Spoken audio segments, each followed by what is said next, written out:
Bonjour à tous et à toutes. C'est vrai qu'on l'oublie souvent puisque les femmes font aussi du modélisme. Bienvenue sur la chaîne Marcel Zen Modélisme. Et donc aujourd'hui, je vais vous parler par rapport à un colis que j'ai reçu. Enfin, j'ai fait une commande et j'ai reçu ce colis donc hier. J'ai un petit peu regardé.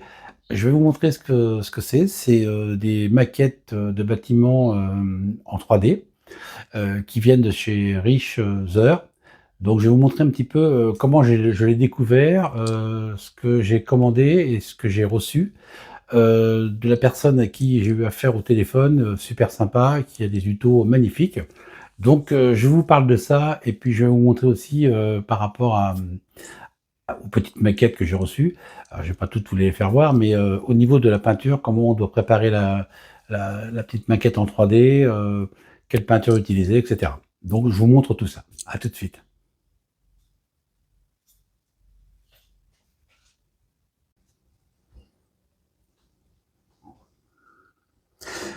Voilà donc ma découverte dans le Loco Revue de juillet 2023. Alors c'est vrai que ça fait un certain temps, mais j'avais pas l'occasion de commander chez Richter, puisque mon réseau, enfin le nouveau réseau était simplement encore que dans la tête. Et, euh, et donc quand j'ai découvert ça, j'ai dit tiens, c'est très intéressant. Donc on ouvre à la page 85 et on découvre, voilà, on découvre ça, les bâtiments en Z. Donc on se dit, qu'est-ce qu'il va y avoir derrière? Et on tourne les pages, et voilà ce qu'on découvre. On découvre ces petites maquettes qui sont vraiment magnifiques à l'échelle Z. Passage à niveau. Petite maison de campagne. Alors bien sûr, j'ai corné la page parce que je voulais me rappeler où était ces petites maquettes. Alors bien sûr, il y a tout un détail, hein, comment il travaille, etc. Les peintures qu'il utilise. Alors les peintures qu'il utilise, bah, c'est de la peinture acrylique. Alors je sais que moi j'avais pensé au départ faire avec mon aérographe, mais vu la grosseur des maquettes, simplement, alors on peut faire de l'aérographe pour me donner une base, mais on peut aussi directement, gérer entre guillemets, attaquer à la peinture avec différents pinceaux bien sûr, puisque c'est tout petit. Alors voilà, une autre maison. Bon, j'avais noté son numéro de téléphone, hein, mais maintenant je l'ai mémorisé dans mon téléphone. Voilà, c'est magnifique. Alors ces maquettes, je vais vous les montrer tout de suite.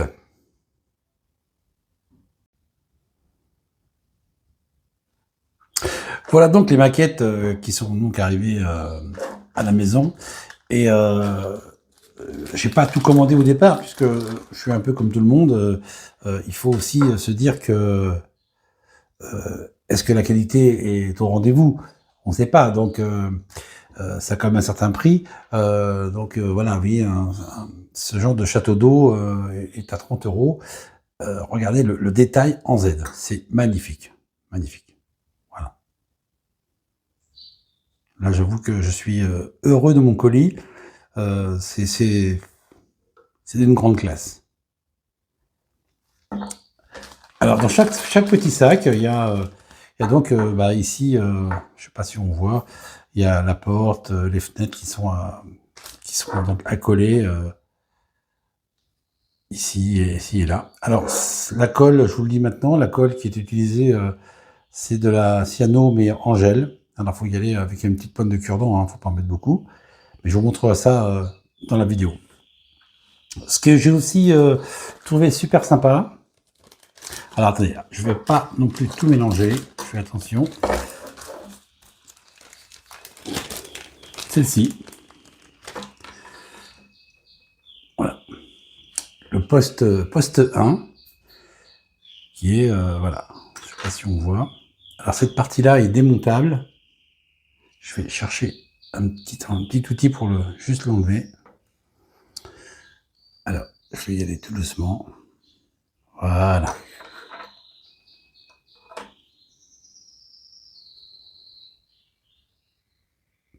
Alors le projet de ce poste à aiguillage, c'est que ici dans le fond, Alors, je vais essayer de voir, c'est pas toujours facile. Dans le fond, on va installer avec un ami un tableau noir avec un TCO et une LED qui pourra éclairer en blanc. Alors, ça sera un TCO basique, un tout petit, mais ça sera super sympa.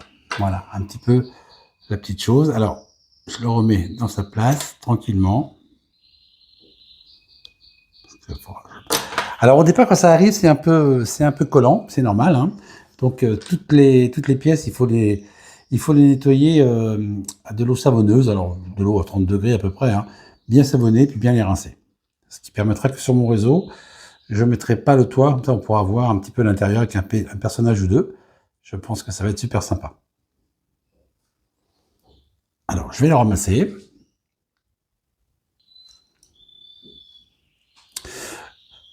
Donc, une maison avec un commerce. Voilà le détail, hein,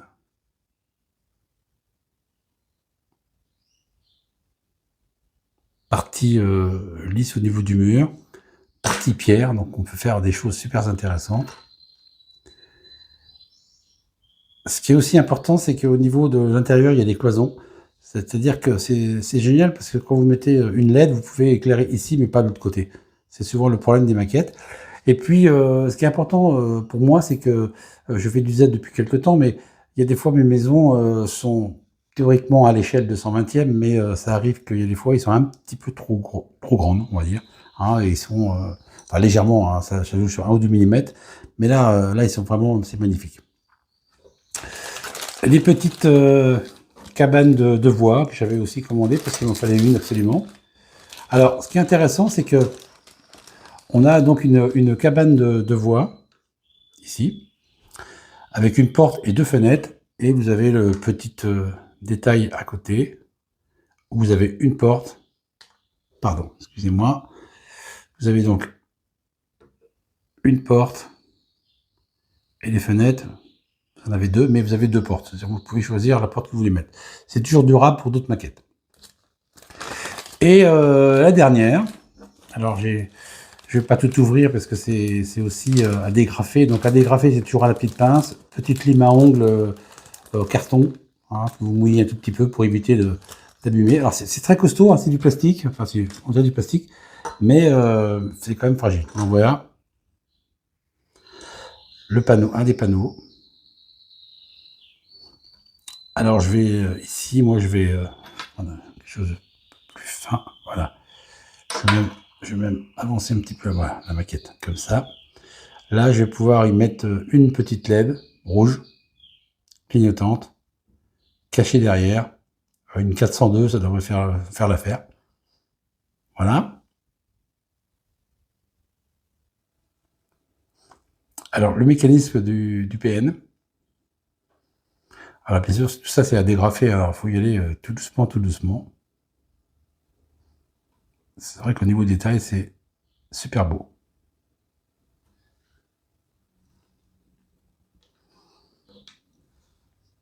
Les armoires électriques. Petite cabane à côté.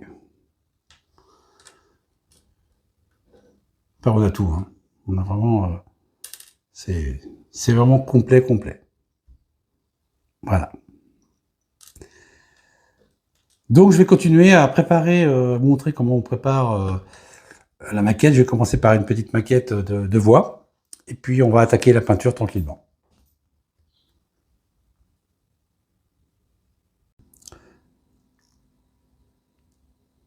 Préparation pour la peinture pour la cabane de voix. Donc voilà ce que j'utilise. Alors pour moi, je prends un tout petit bol avec une goutte ou deux de produit à vaisselle, tout simplement. De l'eau environ à 30 degrés. Alors environ, hein, mais mettez pas trop chaud. Hein, voilà. Et puis bah, voilà, je la trempe dedans directement. Et puis, comme on dit en Sarthe, on touille pour que ça soit bien dégraissé. Alors aussi, il y a une chose importante que j'ai vue par rapport au tuto de chez au tuto, tout simplement, c'est que si vous peignez votre maquette et puis le résultat n'est pas bon, vous avez débordé, ça vous plaît pas, enfin bon, ça peut arriver, vous pouvez nettoyer votre maquette à l'acétone. Ça résiste à l'acétone. Ça, c'est très important que je vous le dise. Voilà, donc on laisse un petit peu tremper. Hein. Bon, on n'est pas à 2 minutes, quoi. Voilà. Mais c'est vrai que c'est un peu, franchement, c'est un peu collant. Donc, la peinture, une fois que c'est bien nettoyé, elle accroche mieux, quand même. Voilà. On laisse un petit peu tremper. Et puis après, on va le laisser sécher pour pouvoir attaquer la peinture.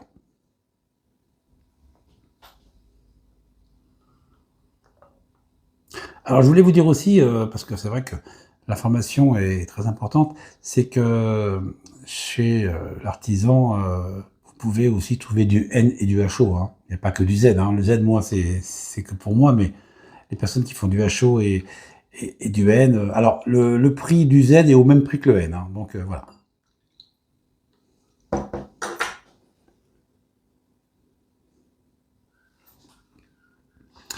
Voilà, je les ai laissés tremper environ 2 à 3 minutes. Alors, faut attendre un petit peu avec mes doigts, comme ça, tranquillement. C'est vrai que là, une fois que on essuie un tout petit peu le toit avec un bout de sopalin, et c'est vrai que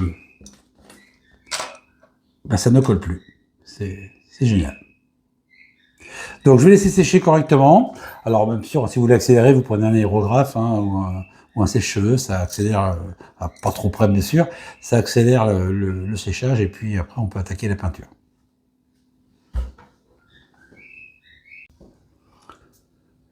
Nous voilà donc à la peinture. Alors je vais utiliser pour cette cabane du très clair, hein. J'ai regardé un petit peu sur internet, sur des photos, dans la réalité. Les cabanes de bois sont assez claires, donc j'ai utilisé du jaune, du pale cendre pour la base de la maison, enfin de la petite cabane. Et puis après, on utilisera peut-être un peu plus foncé pour atténuer un petit peu, donner des reflets, etc. Donc on va attaquer directement le jaune très pâle. Voilà. Alors, bien sûr, les lunettes, c'est la base. Alors moi, ce que j'utilise, c'est une pince à épiler, qui est très vieille. Voilà, je fais ça. Ça permet de tenir un peu la maison, hein, parce qu'avec les doigts, enfin encore que je pourrais tenir le toit. Et puis, bah, il faut un pinceau. Alors moi, j'ai des sortes de pinceaux, voilà, voilà ce que j'utilise. Hein. En règle générale, voilà, c'est super fin. Là, je vais prendre quelque chose pour, voilà, ça c'est pas mal. Je vais regarder si ça peut correspondre. Non, ça c'est trop gros. Je vais prendre un petit peu plus fin. Je trouve pas assez fin. Parce qu'il faut pouvoir étaler la peinture, mais il faut aussi aller dans les détails. Voilà. Alors, je travaille, je dirais, la première fois sans filet, parce que je connais pas du tout la réaction de la peinture sur ces maquettes. Mais je fais confiance, donc on y va.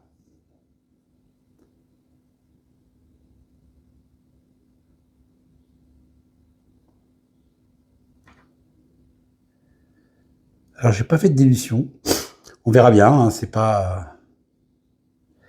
Ce qu'il faut surtout faire attention, je pense, voilà, c'est ça.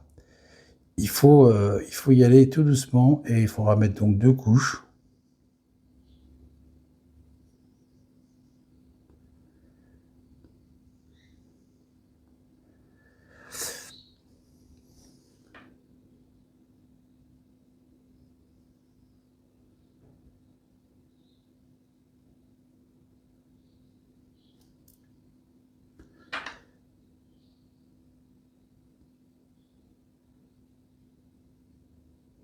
Parce qu'en dessous, il y a des pierres.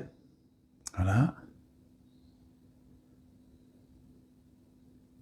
Alors, j'avoue franchement, je vais prendre mes doigts parce que là, ça bouge un peu trop et c'est pas bon.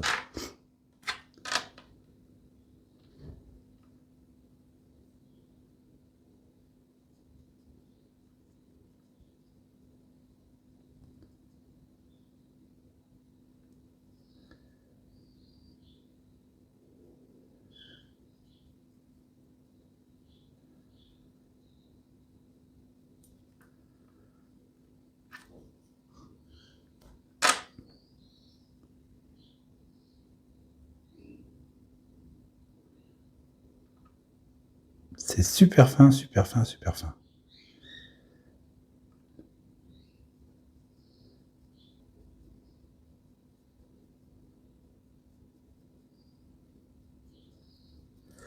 Voilà ce que ça donne. En première couche, bon, c'est pas extraordinaire, mais c'est la première couche. On va attendre que ça sèche un petit peu. Voilà ce que ça donne en première couche. Voilà. Alors j'ai mis du orange aussi sur le toit. Alors je me suis rendu compte que, en fin de compte, ce qui est intéressant, c'est que vous voyez sur le toit, je vais le mettre là. Ah, c'est pas évident de filmer, voilà, comme ça. Que, en fin de compte, on voit un petit peu le plastique en dessous, mais c'est pas ridicule. Donc ça peut avoir des effets sympas. Là, il y a une couche et demie, on va dire. J'ai juste lissé. Il faut surtout pas mettre trop de peinture à la fois et surtout aller dans ce sens. Il faut aller juste poser. Faut pas appuyer, il faut juste poser la peinture tranquillement. Donc maintenant on laisse sécher. Je pense que le séchage doit être assez long. Alors on va laisser sécher et puis on finit tranquillement après. Sans poser, sans faire de la maquette. La petite cabane est pratiquement finie. Enfin finie, oui, pratiquement. Donc voilà, voilà ce que ça donne. Alors j'ai découvert une chose qui est très importante, c'est qu'au niveau des reliefs, au niveau des pierres, et cetera, en fin de compte, on frotte simplement, ce qui fait qu'on voit apparaître les joints. Décidément, j'ai du mal à filmer, moi. On voit apparaître les joints. Alors là, je fais attention parce que les murs sont à peine secs, hein. Et donc, et même au niveau des pierres, des portes, voilà, faut juste frotter.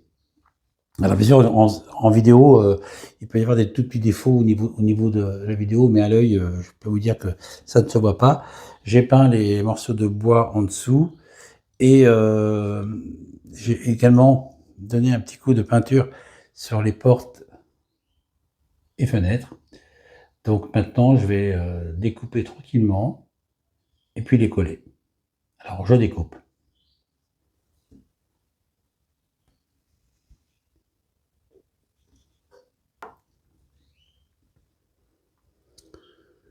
Voilà, donc je découpe la première fenêtre avec une toute petite pince. Pas abîmer la porte, pas la fenêtre par contre. C'est quand même très fragile.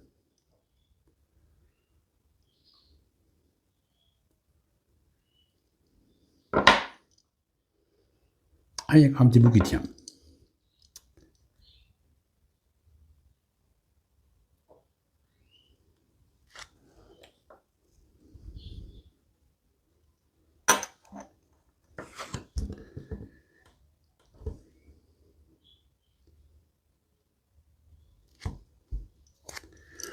Alors les petits picots qui dépassent, on les coupe sans trembler.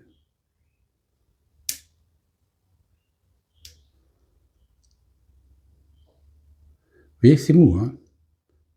Mais c'est fragile, enfin, ça paraît fragile, mais c'est comme assez costaud. Donc là, je donne un tout petit coup de lime, mais bon, je pense que ça va rentrer sans problème au niveau de son emplacement qui est prévu. Parce que voilà, à l'intérieur, je ne sais pas si on va voir. Je ne pense pas. Non, je pense pas. Si vous voyez, on voit un petit peu l'emplacement où se trouve la fenêtre.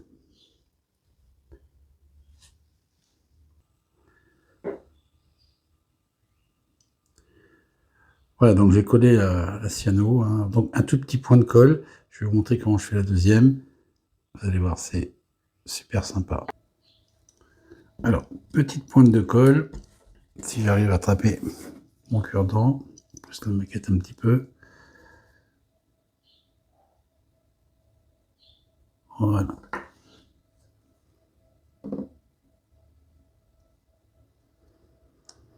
Alors, vous voyez, on voit l'emplacement, hein. Donc il faut mettre. Moi, je mets un tout petit point là. Tout petit point haut, mais léger.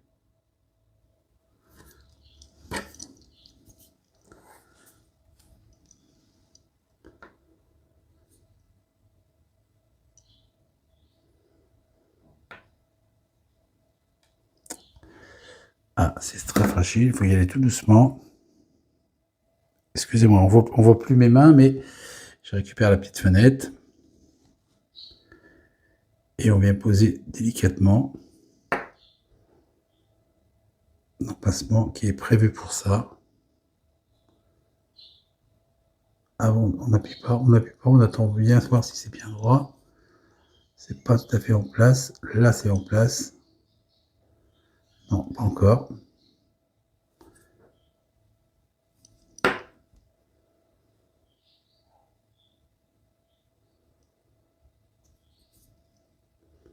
Là, c'est en place. Pas encore, non. C'est pas tout à fait. Là, ça va être en place. Pas droit.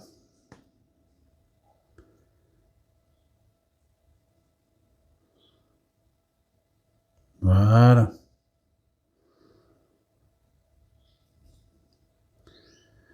Voilà.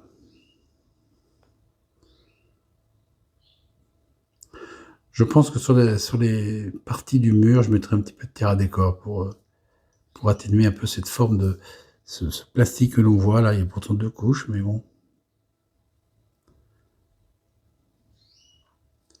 On va installer la porte. Alors pour la porte, toujours une petite pointe de cyano. Il faut savoir que le plastique par lui-même colle très bien, hein. Donc c'est bon, faut en mettre très peu. C'est vraiment une goutte, pas une goutte. Je dirais comme dans Pagnol, 3/4 de goutte quoi. Et oui, parce que Pagnol, 3/4 ça remplace 4/4. Hein.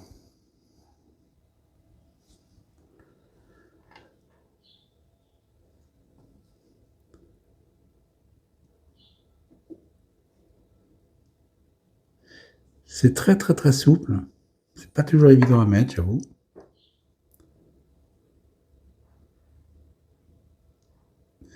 Ah, il y a des fois, il faudrait avoir 4 mains. Hein.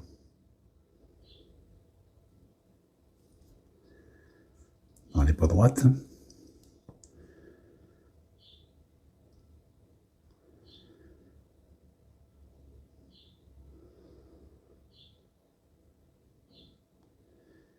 Alors, comme le placement de la porte joue, c'est vraiment au millimètre près. Non, là, c'est pas bon du tout, c'est pas droit.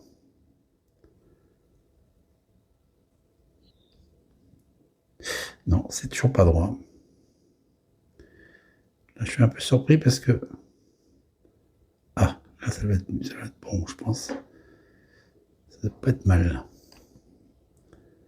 Ouais, c'est pas mal. Il faut juste reculer, descendre un petit peu vers le sol.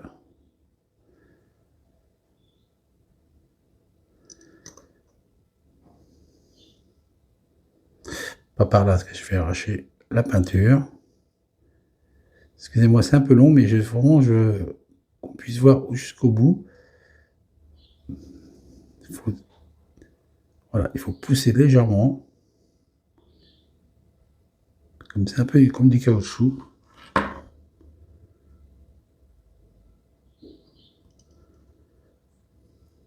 Voilà. Alors, voilà.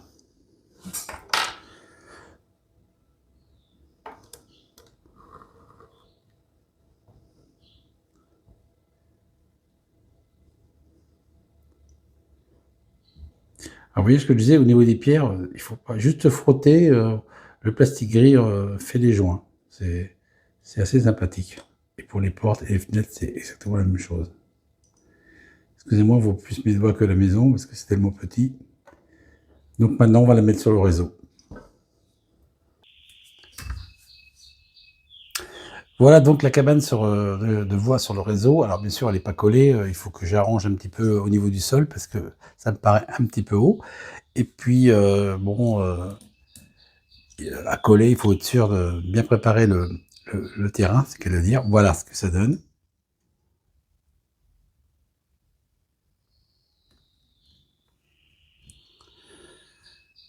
À côté de mon Picasso. Écoutez, j'espère que cette vidéo vous a plu. Donc les prochaines fois que je ferai de la peinture de ce genre de petites maquettes, Richter. Bah écoutez, je vous montrerai. Là, je pense que c'était un essai, c'était la première petite pièce. Je voulais pas trop insister sur une grosse pièce qui est au début du scénic. Mais là, c'est déjà sympa. Et puis, je pense que à des endroits comme au niveau des murs ici, je mettrai un petit peu de patine foncée pour voilà pour atténuer un petit peu ce jaune très clair. Mais c'est voilà, la technique, c'est la base, c'est ça quoi. Écoutez, je vous souhaite à tous une bonne fin de soirée ou de journée, et puis on se retrouve bientôt. Salut!